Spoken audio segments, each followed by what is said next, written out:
श्री शिवाय नमस्तुभ्यम श्री स्वामी समर्थ भक्तो नमस्कार.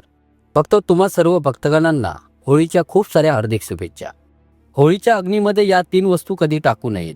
याने उलटी तुमच्यावर गरिबी येऊ शकते, घरात येते कंगाले. होळीच्या दिवशी अशी पूजा कधी करू नका. मित्रो, होळीचे पावन पर्व आता काहीच दिवसात येणारे आहे. मी तुम्हाला आधीपासूनच ही माहिती देत आहे, जेणेकरून तुम्ही यास वेळेपूर्वीच जाणून घेऊ शकाल आणि आपली किस्मत बदलू शकाल. मित्रो, यावर्षी होळीच्या तिथीला घेऊन काही असमंजस पडलेले आहे. हिंदू पंचांगाच्या अनुसार फाल्गुन शुक्ल पक्षाच्या पौर्णिमेची तिथी 2 मार्च 2026 सोमवारच्या दिवशी सायंकाळी 5:55 सुरू होईल आणि याची समाप्ती 3 मार्च मंगळवारी सायंकाळी 5:07 होईल. शास्त्राच्या अनुसार ज्या दिवशी प्रदोष काळ म्हणजे सूर्यास्तानंतरचा काळ, तर ज्या दिवशी प्रदोष काळात पौर्णिमा असते त्याच दिवशी होलिका दहन करणे उचित मानले जाते. आता या नियमानुसार 2 मार्चला संध्याकाळी 5:55 फाल्गुन पौर्णिमा सुरू होते आणि म्हणून 2 मार्चलाच होळी पेटवली जाईल. मंगळवारी 3 मार्चला ग्रस्तोदित चंद्रग्रहण आहे. धर्मसिंधू या ग्रंथातील नियमाच्या अनुसार जर दुसऱ्या दिवशी ग्रहण असेल तर त्याच पूर्वीच्याच दिवशी होलिका दहन करणं श्रेयस्कर मानलं जातं आणि या नियमानुसार सुद्धा 2 तारखेलाच होळी पेटवली जाईल. आता दुसरी शंका, भद्रा काळाचं काय? तर 2 तारखेला सूर्यास्तानंतर भद्रा काळ आहे. तर मित्रो, असं असलं तरीसुद्धा होलिका दहन करता येतं, कारण भद्रा काळात शास्त्राच्या अनुसार भद्रा काळ सुरू झाल्यानंतर अर्ध्या तासानंतर होळी पेटवता येते. त्यामुळे 2 मार्चलाच होलिका दहन करण्यात यावं असं पंचांगकर्त्यांनी सांगितलेलं आहे. म्हणून 2 मार्चला रात्री होळी दहन केली जाईल आणि दुसऱ्या दिवशी म्हणजेच की 3 मार्च 2026 मंगळवारच्या दिवशी रंगांची होळी खेळली जाईल. मित्रो, आपल्या हिंदू सनातनी परंपरेत होळीचा सण वाईटांवरील चांगल्याच्या विजय प्राप्तीचा प्रतीक मानला गेलेला आहे. होळीचे महापर्व खुशी, सुख, समृद्धी आणि रंगांशी जोडले गेलेले असते. होळीच्या रात्रीला दैविक शक्तींची रात्र मानली जाते. या दिवशी असुरी शक्तींचा नाश होतो आणि दैविक शक्तींचा उदय होतो. याने दारिद्र्याचे नाश करण्याचा, जीवनातील सुरू असलेल्या सर्व प्रकारच्या समस्या अडचणींना संपवण्याचा, दुःखे, त्रास अशा सर्व परेशानींपासून सुटका मिळवण्याचा सर्वात चांगला शुभ दिवस मानला जातो. शास्त्रांमध्ये नक्षत्र विद्येमध्ये होळीच्या रात्रीला सिद्धीची रात्र बोलले गेलेले आहे. या दिवशी नकारात्मक आणि सकारात्मक ऊर्जा दोन्ही खूपच सक्रिय असतात. त्यामुळेच बरीचशी लोक प्राचीन काळापासूनच या दिवशी सिद्धिया प्राप्त करण्यासाठी उपाय करत आलेले आहे. होळीच्या रात्री जी साधना केली जाते ती खूपच कारगर आणि फळदायी सिद्ध होत असते. ती अगदी 100% सिद्ध होऊनच जाते. या दिवशी तुम्ही कोणत्याही देवी देवतेच्या साधनेला सिद्ध करू शकता. आजच्या या व्हिडिओमध्ये मी आपणास सांगणार आहे होळीच्या पावन पर्वात केले जाणारे काही असे प्रभावशाली उपाय, ज्यांनी तुम्ही येणाऱ्या नवीन हिंदू वर्षामध्ये सुख समृद्धीच्या सर्व खुशींना प्राप्त करू शकाल. तुम्ही तुमचे दुखणे तसेच तुमच्या सुरू असलेल्या सर्व कष्टांना मिटवू शकता. पण काय तुम्ही हे जाणता का की होळीत या 3 वस्तू कधी अर्पण करू नयेत? याने उलटे तुम्ही बर्बाद होऊ शकता. या व्हिडिओच्या माहितीला अगदी शेवटपर्यंत तुमच्या फायद्यासाठी अवश्य पहा. माहिती फारच सुंदर आहे. मित्रो, हिंदू धार्मिक शास्त्रांच्या अनुसार असे मानले जाते की होळीच्या दहनाच्या वेळी होळीच्या अग्नीमध्ये तुटलेला खराब ऊस कधी अर्पण करू नये. याने उलटा तुमच्यावर होळी मातेचा श्राप लागू शकतो. तुटका ऊस पूजापाठमध्ये सुद्धा वापरला जात नाही. याने होळी माता जाता जाता तुम्हाला श्राप देऊ शकते. तुमच्या घरामध्ये गरिबीचा वास होऊ शकतो. शास्त्रांमध्ये असे मानले जाते की जेव्हा होळीचे दहन केले जाते तेव्हा होळीच्या अग्नीमध्ये पवित्र वस्तूंना टाकले पाहिजे. जेव्हा तुम्ही अग्नीमध्ये ऊस टाकाल तेव्हा त्या ऊसावर हिरवी साबूत पाने अवश्य असली पाहिजे. कारण की बघतो, पूजापाठमध्ये अर्धवट वस्तूंचा वापर केला जात नाही. अर्धवट वस्तू वापरल्याने अर्धवटच फळ प्राप्त होते. त्यामुळे ऊस अख्खा व साबूत परिपूर्ण अवस्थेत असला पाहिजे. तुटका ऊस अजिबात असता कामा नये.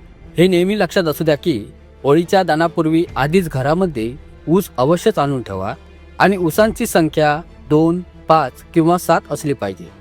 मित्रो, होळीच्या पवित्र अग्नीमध्ये पाणीवाला सोललेला नारळ अर्पण करू नये. याने तुम्ही पापाचे भागीदार बनू शकता.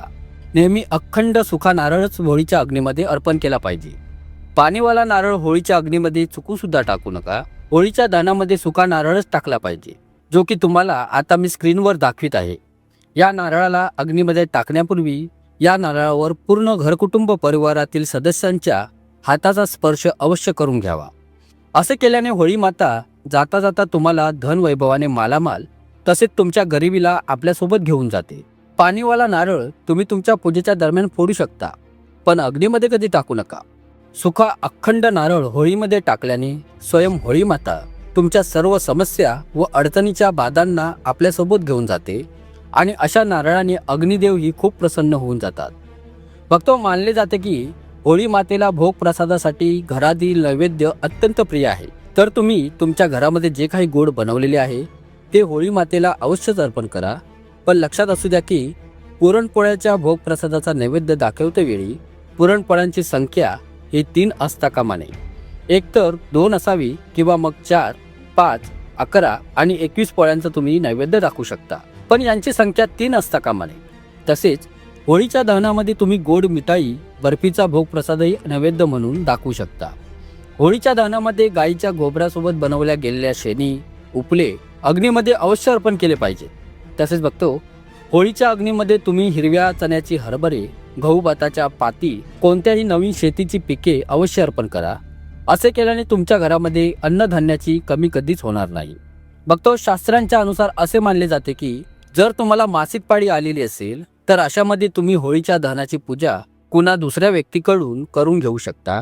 यात तुम्ही पूजेचे तसेच पालन करा जसे की तुम्ही करत आलेले आहात. पण मासिक पाळीच्या दरम्यान होळीच्या दहनाजवळ जाता कामा नये. तुम्ही लांबून होळीच्या दहनाला पाहू शकता आणि तुम्ही तुमच्या वतीने कुणा दुसऱ्याकडून पूजापाठ करून घेऊ शकता. असे केल्यानेही तुम्हाला फळाची प्राप्ती अवश्यच होईल. तसेच होळीच्या अग्नीमध्ये तांदळाने बनवलेले पापड व कच्चे तांदूळही अवश्य अर्पण केले पाहिजे. होळीच्या दहनामध्ये तांदूळ अर्पण केल्याने धनाची प्राप्ती होते. याने तुमच्या घरामध्ये जेवढी पण गरिबी असेल सर्व नष्ट होऊन जाईल. कचरी पापड वगैरे होळीच्या दहनामध्ये अवश्य अर्पण केले पाहिजे आणि यांना होळीच्या दहनापूर्वी उष्टे करू नये. जे तुम्ही कचरी पापड आधी बनवलेले आहेत ते होळीच्या दहनामध्ये अवश्यच अर्पण केले पाहिजे. याने तुमच्या घरामध्ये धनाची कधी कोणतीच कमी राहणार नाही. फक्त असे मानले जाते की होळीच्या दहनापूर्वी होळीच्या अग्नीला बिना नैवेद्य दाखवल्याशिवाय पुरणपोळ्यांना खाता कामा नये. जेव्हा तुम्ही होळी मातेला भोग प्रसादाचा नैवेद्य दाखवाल तेव्हाच त्यानंतरच तुम्ही त्याचे सेवन करू शकता आणि पूर्ण घरकुटुंब परिवारात सर्वांनी एकमेकांना या पुरणपोळ्या अवश्यच भरवल्या पाहिजेत. याने आपापसातील स्नेहसंबंध मजबूत होतात. नेहमी लक्षात ठेवा, होळी मातेला पुरणपोळ्यांचा नैवेद्य दाखवल्यानंतर छोट्या कन्या मुलींना पुरणपोळ्या अवश्य भरवल्या पाहिजे आणि काही दक्षिणाही त्यांना दिली पाहिजे. असे केल्याने नवदुर्गा माताराणीचा आशीर्वाद तुमच्यावर कायम बनून राहतो. बघतो, या दिवशी गाईला सुद्धा भोग प्रसाद आवर्जून अवश्य भरवला पाहिजे. या दिवशी तुम्ही गाईला पुरणपोळ्या वगैरे गोड पदार्थ अवश्य भरवा. गाईला गोड भोग प्रसाद भरवल्याने कित्येक जन्मोजन्मांतर पिढी दर पिढी सुख समृद्धी राज्य करते आणि असे केल्याने सर्व 33 कोटी देवी देवतांनाही भोग प्रसादाचा नैवेद्य प्राप्त होऊन ते तृप्त होऊन जातात आणि प्रसन्न होऊन तुम्हाला आशीर्वाद प्रदान करतात. या दिवशी बाकी तुम्ही काय करा अथवा नका करू, पण गौ मातेला पुरणपोळीचा भोग प्रसाद मात्र आवर्जून भरवलाच पाहिजे. याने होळी मातेचा कृपा आशीर्वाद तुमच्यावर कायम बनून राहील. सोबतच सर्व 33 कोटी देवी देवताही तुमच्यावर नेहमी प्रसन्न राहतील. बघतो, भलेही काही होऊ द्या, होळीच्या दहनानंतर त्याच्या दुसऱ्या दिवशी होळी दहनाची शिल्लक राहिलेले राख तुम्हाला तुमच्या घरी न विसरता आवर्जून घेऊन यायचे आहे आणि पूर्ण परिवारातील सदस्यांच्या मस्तकी यास लावायचे आहे. तसेच या राखेला तुम्ही कपड्यात बांधून नेहमी घरामध्ये सांभाळून ठेवा आणि लहान मुलांच्या मस्तकी हिला तेव्हा लावा जेव्हा त्यांना दृष्ट वाईट नजरदोष लागलेली असेल. याने वाईट नजरदोष तुमच्या मुलांच्या जवळही भटकणार नाही. तसेच होळीच्या राखेला तुम्ही कापडात पोटलीप्रमाणे बांधून दुकानाच्या गल्ल्यामध्ये किंवा मग तुमच्या घरातील लॉकरमध्येही ठेवू शकता. याने तुमच्या घरामध्ये कायम उन्नती होत जाते. याने तुमच्या घराच्या व दुकानाच्या बरकतीला कोणाचीच वाईट नजर लागत नाही. बघतो, होळीच्या राखेपासून तुम्ही बरेच काही प्राप्त करू शकता, जसे की धन दौलत, सुख समृद्धीची प्राप्ती, तसेच नकारात्मक ऊर्जा ही नष्ट केली जाऊ शकते. बघतो, मानले असे जाते की होळीच्या दिवशी सफेद वस्तू कोणाकडूनच चुकूनही घेता कामा नये. या दिवशी जादूटोणा क्रिया, टोटके प्रभावशाली मानले गेलेले आहेत. या दिवशी सर्वाधिक प्रमाणात जादूटोणा प्रक्रिया केल्या जातात. त्यामुळे अशा सफेद वस्तूंमध्ये तुमच्यावर कोणीतरी काळी जादू करू शकतो. त्यामुळे या होळीच्या दिवशी तुम्ही सफेद वस्तू कुणाकडूनही चुकून सुद्धा घेऊ नयेत. बघतो, वेद पुराणांच्या अनुसार असे मानले जाते की होळी खुशींची समृद्धी घेऊन येते. स्नेहसंबंध, प्रेमभावाचे प्रतीक मानले गेलेले आहे ही होळी. त्यामुळे अशामध्ये या दिवशी चुकूनही मांस, मटण, दारूचे सेवन तुम्ही करू नये. जो व्यक्ती होळीच्या दिवशी मांस मटणाचे सेवन करतो अथवा दारूचे सेवन करतो तर त्याची पुढील योनी कुत्र्याला प्राप्त होऊन जाते आणि असा मनुष्य पिढी दर पिढी नरक यातना भोगत राहतो. शास्त्रांच्या अनुसार असे मानले जाते की श्रीहरी विष्णू अवतार श्रीकृष्णांना होळीचे पावन पर्व अत्यंत प्रिय आहे. त्यामुळे या दिवशी कोणतेही असे कार्य करता कामा नये ज्याने की श्रीहरी कृष्ण क्रोधित होतील. या दिवशी कधी कोणास शिवीगाळ सुद्धा देऊ नये, स्त्रियांचा अपमान सुद्धा करू नये. तसेच या दिवशी अंथरुणातून लवकर उठले पाहिजे, जास्त वेळ झोपून राहता कामा नये. तसेच होळीच्या पावन पर्व कालावधी दरम्यान प्रणय सहवास सुद्धा करता कामा नये. शक्यतो या दिवशी स्त्रीपासून जरा लांबच राहावे. पुराणांच्या अनुसार असे मानले जाते की या दिवशी होळी नक्कीच आवर्जून खेळली पाहिजे. होळीचा रंग कित्येक प्रकारच्या नकारात्मकतेला आपोआपच नष्ट करतो. त्यामुळे बघतो जो व्यक्ती शुद्ध अंतःकरणापासून प्रेम भावनेने होळी खेळतो अशा व्यक्तीवर होळी मातेचा शुभकृपा आशीर्वाद कायम बनत राहतो.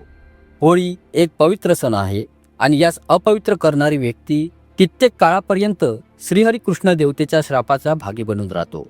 त्यामुळे होळीचे पावन पर्व शुद्ध अंतःकरणापासून प्रेम व स्नेहभावाने खुशी व आनंदाने साजरे केले पाहिजे.